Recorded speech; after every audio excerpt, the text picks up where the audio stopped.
Welcome to Up All Night DIY. I'm Monica. Thanks for joining me.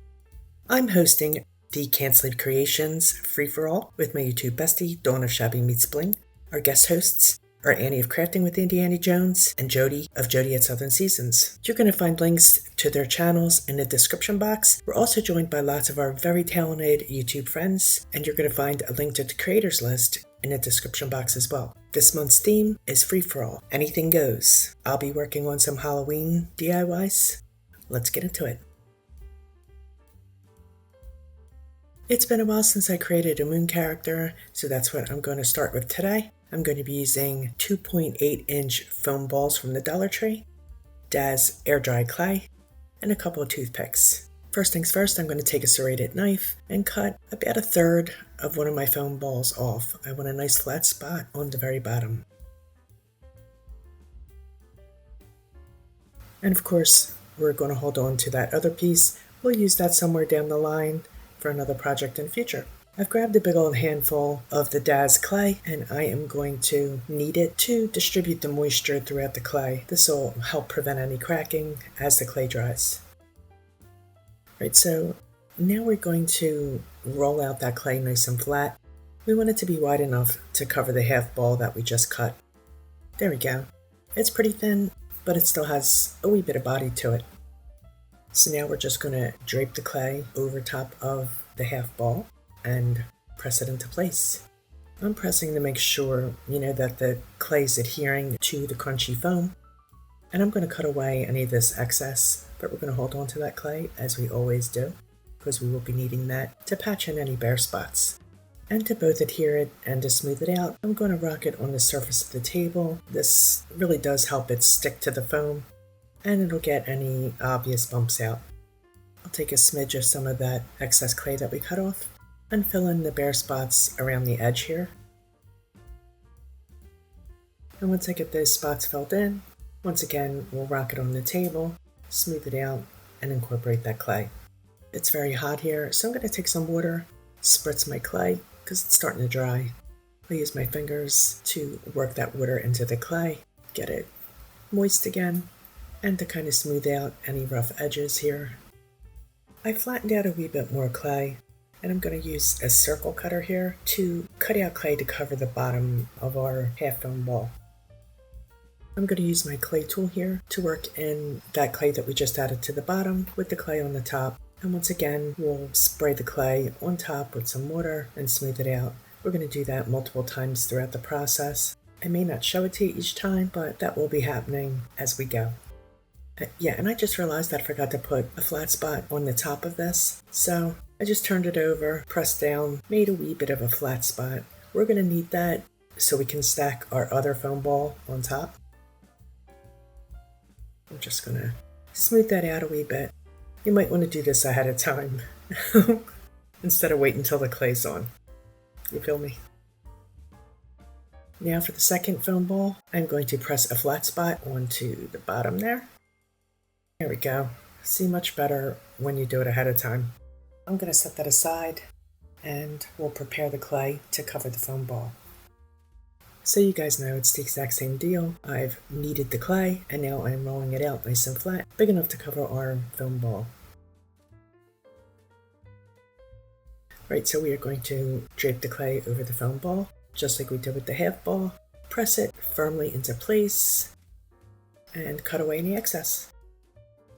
I'll press, and I'll fill in any bare spots with some of that excess clay that we cut away, just like before, rolling it on the table to smooth it out and to make sure that the clay is well adhered.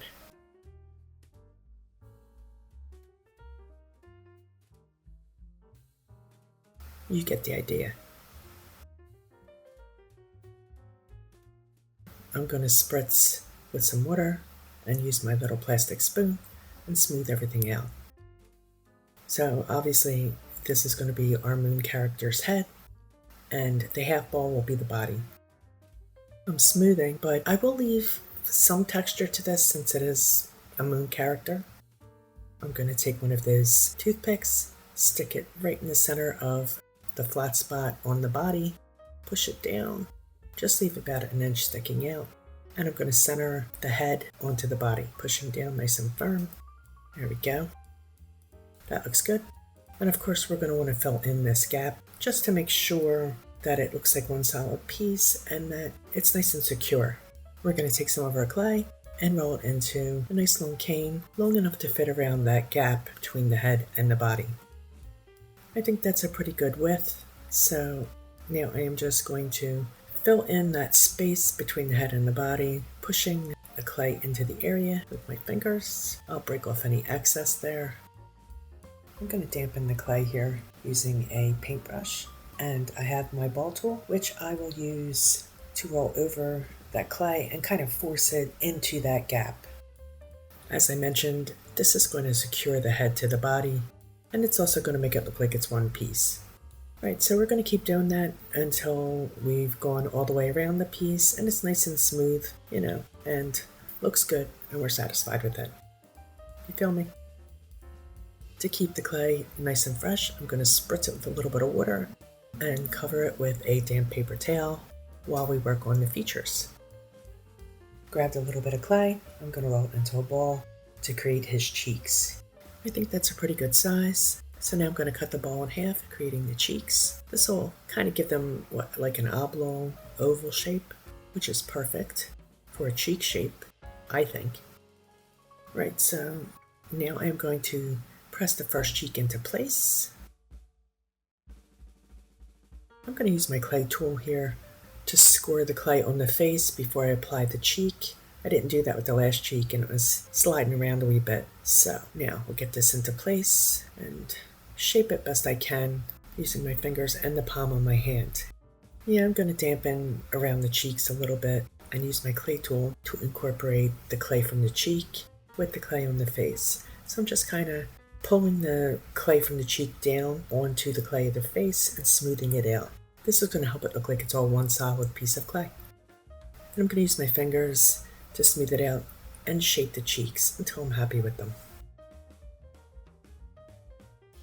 Now you may know that I like to add dimples to my cheeks, so I am taking my ball tool here and just pushing it up into the cheek from the underside, working it in there until I'm happy with that little divot, that little dimple.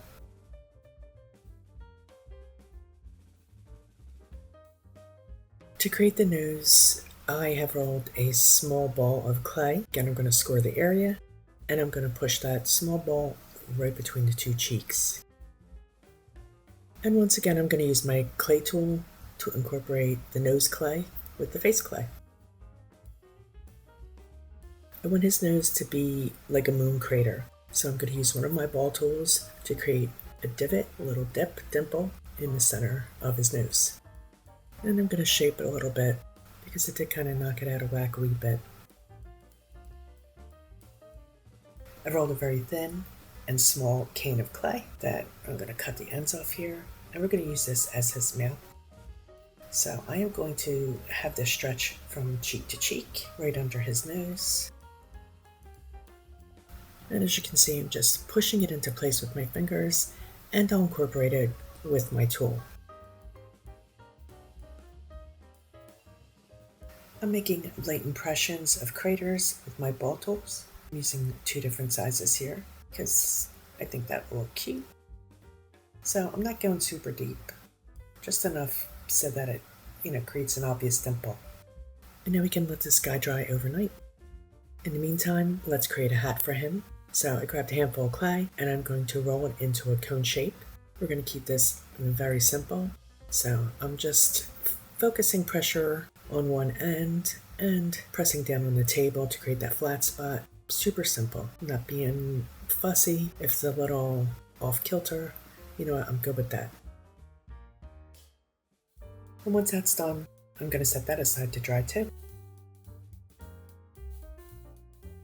So Manny, our moon man, has sat overnight and he's well dry, so it's time to paint. And what I did is create my own color here by mixing some white into some Americana Oyster Beige, and I think that gave me a really nice warm white. So we're going to give Manny's face and head 2 full solid coats of this blended color.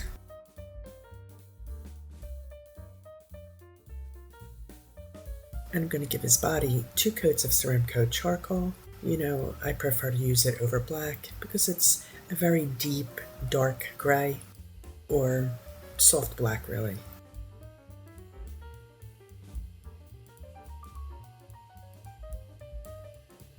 I'm going to add some Harlequin diamonds to the front of Manny here. In the very center, I'm using spiced pumpkin. So I'll outline it first, then fill it in. This did take multiple coats to get a solid color, maybe 4. And then I flanked this center diamond with Oyster Beige diamonds on either side. To add a little more detail, I'm going to add 3 dots on the side here. 2 will be the spiced pumpkin, and 1 in the middle will be the Oyster Beige. And to add even more embellishment, I'm going to dip dot the center of the orange dots with the Oyster Beige, and the center of the Oyster Beige with orange. I mean, why not, right? I'm going to give his hat 2 coats of spiced pumpkin. And since we still have some of that spiced pumpkin paint on the go, I'm going to dry brush his cheeks and his lips with it. So I'm going to really scrub off the majority of that orange from my bristles here, and we'll build up that color. I like to do it in phases, so I start out light and then just keep going until I'm happy with the color. And here we go. I'm going to add a little to his lips. I'm going to use my ball tool here, dip it in some Drizzle gray. This is a Ceramcoat color, and dip it into the craters that I created around his head. This makes quick work of filling in each crater with this lovely gray. I decided to further embellish the front of him here by adding polka dots inside the Harlequin diamonds, and I just alternated the colors, same as I did on the side. To create his eyes, I'm going to dip dot just above his cheeks using Ceramcoat Drizzle Gray to start. Once the Drizzle Gray dots were dry, I used the same dowel, dipping it in some of the white that I used to paint his head, and applying slightly less pressure, I dotted right in the center of the gray dot. By applying less pressure, that allowed me to create a slightly smaller circle. There's a little bit of a bare spot here on the white, so I'm just going to fill that in with the paintbrush, no biggie. Once the white dot was dry, I'm coming in with the back of a paintbrush, which is slightly smaller, dipping it in some Hippo gray, and adding the dot slightly to the right. So as you can see, we're doing concentric circles, using a variety of paints and different size dowels and paintbrush handles. To add his pupil, I'm going to dip a smaller dowel into some charcoal, and we're going to give him a little bit of a side eye. So once again, we're going slightly to the right.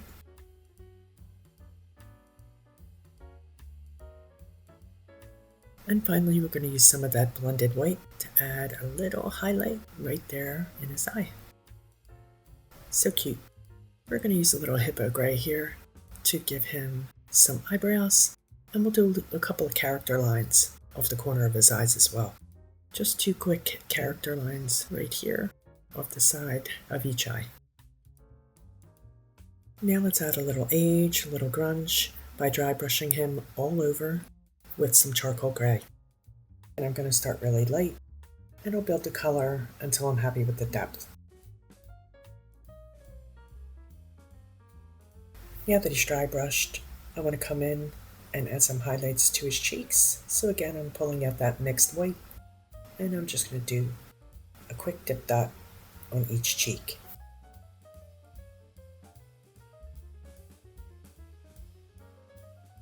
And of course, we want to make sure that his hat's dry brushed as well. I'm going to seal him with some DecoArt multi-purpose sealer. I'll use a cosmetic sponge to pounce it on. This will not only protect the piece, but it'll also give it a nice finished appearance.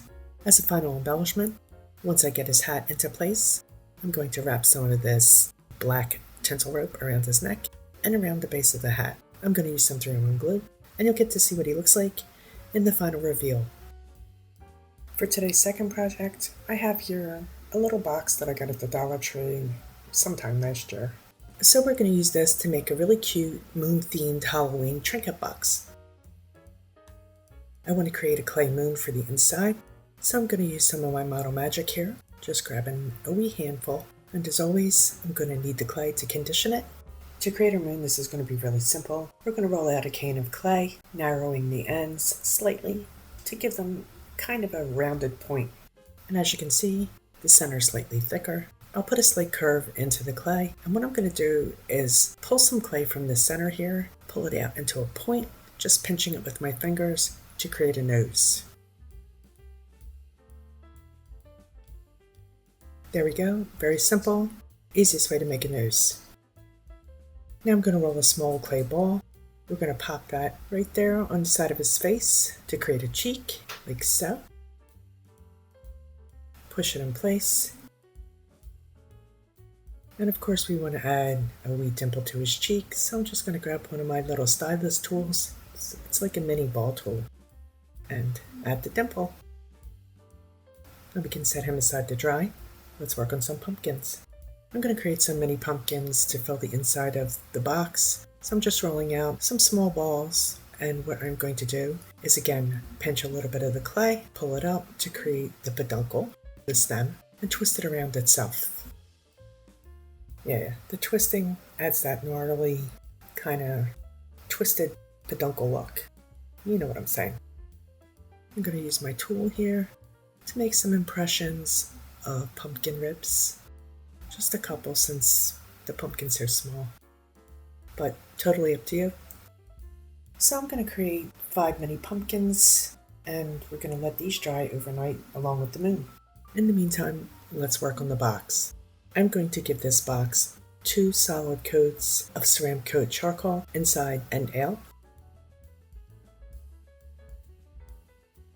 I used my silhouette to cut some Harlequin stencils for the sides, so I'm just going to burnish them into place. I need to remove some of the diamonds here. Now that the stencil's in place, I'm going to use a cosmetic sponge to dab the stencil with some Mod Podge. This should give us a nice crisp finish to our diamonds once they're painted. I'm going to come in again with my cosmetic sponge, dip it in some of the Oyster Beige, and I'm going to go straight across the entire stencil, filling in all of the diamonds with the Oyster Beige. Once the Oyster Beige paint has dried, I'm going to come in with some spiced pumpkin and do every other diamond. I'm going to use a little bit of cardstock here just to block off the diamonds that I want to remain the Oyster Beige.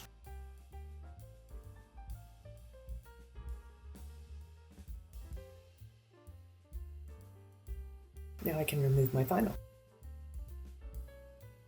Excellent. Love the way this looks. So I was on Pinterest and found this really cute little moon water label, printed it out on cardstock. Now I'm going to hit the edges with some Tim Holtz Distressing Ink in Vintage Photo, and then again, of course, in black. I also hit the edges with a little bit of the spiced pumpkin paint. I just had a little bit on my paintbrush and just kind of went around the very edge of the label with the spiced pumpkin, just to pull that color in. And we're going to set this aside for a moment or two, let it dry, and in the meantime, let's age and distress our box. So I've grabbed my sanding block here, and I'm just going to distress this until I'm happy with it. You know, just kind of want to dull the colors a little bit, knock some of the edges off. Once I'm happy with distressing, I'm going to use some 3-in-1 to apply my label to the very top of the lid.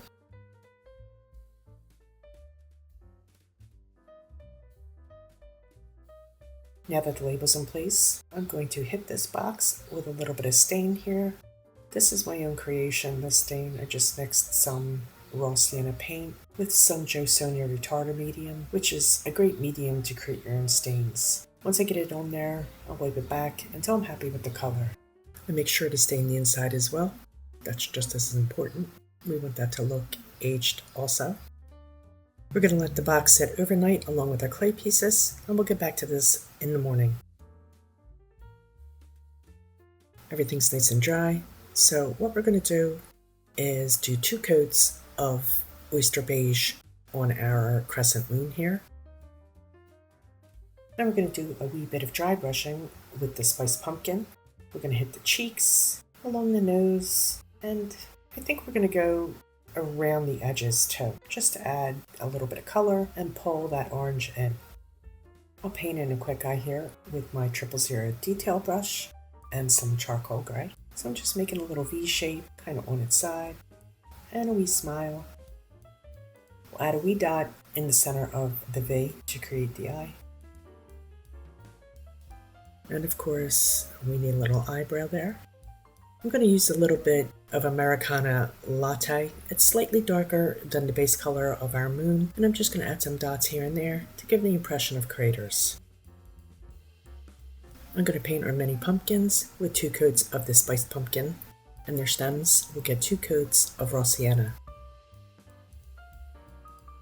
Since I have a little bit of that raw sienna left, I'm going to dry brush the moon with it, mostly on the edges, but anywhere where I feel it would look good.